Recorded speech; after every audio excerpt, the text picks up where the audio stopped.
A Seaside Affair by Fern Britton. Read by Gabrielle Glaister. Part 1. Chapter 1.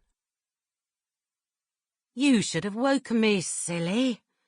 Ryan Hearst ambled into the sunny kitchen, scratching himself somewhere inside his rumpled boxer shorts.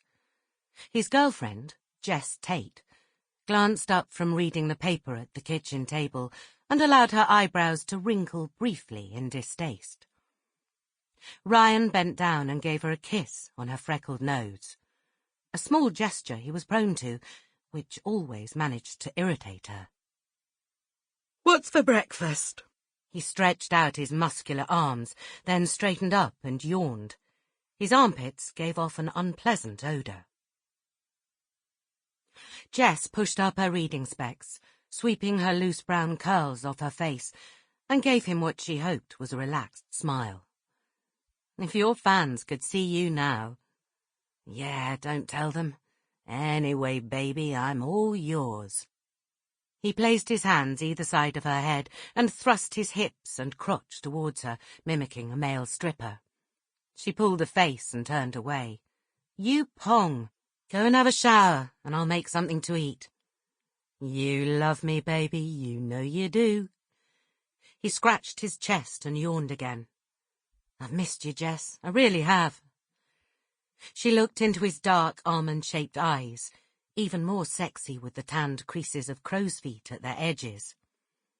"Yes, and I've missed you," she murmured, closing her eyes and forming her full lips into a shape for kissing, but he was already on his way to the bathroom.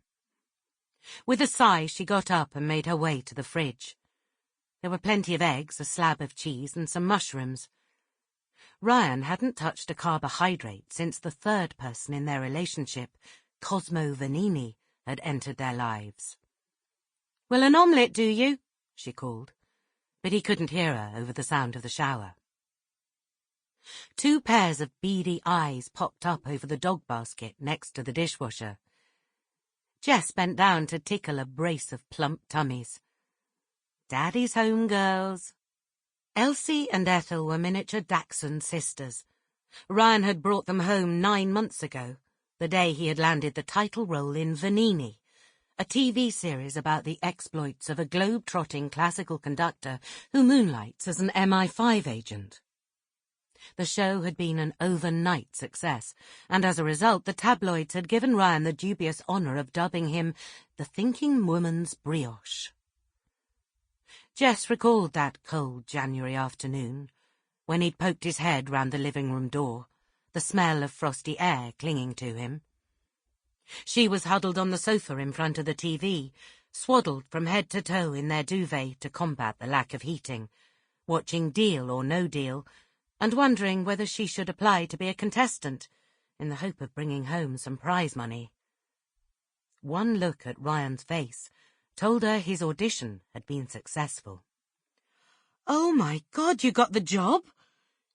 The icy temperature forgotten, she'd thrown off the duvet and leapt up from the sofa. "Yep, call me Cosmo." He pushed the door wide open and stood in front of her, smiling self-deprecatingly, still wearing the huge, misshapen tweed overcoat that he'd bought in the charity shop the previous winter. For a moment, Jess could only jump up and down on the spot, beside herself with happiness. Then she ran across the room, hugged him tightly, and kissed him. "I'm so happy for you. This is it, Ryan. This is your big break. Oh, my God, we can pay the gas bill." "I think perhaps we can," he laughed, pulling her closer to him. "Oh." He loosened his grip on her and created a little space between them. "Almost forgot. I've bought you a present to celebrate." She smiled, wide-eyed with excitement, thinking of the silver earrings she'd pointed out to him the previous weekend. "You mustn't, Ryan. We don't have any money yet." He opened his coat and rummaged in the deep poacher's pockets within. Ta-da! His hands emerged, clutching 2 long bodies with impossibly short legs. "What the Sample complete. Ready to continue?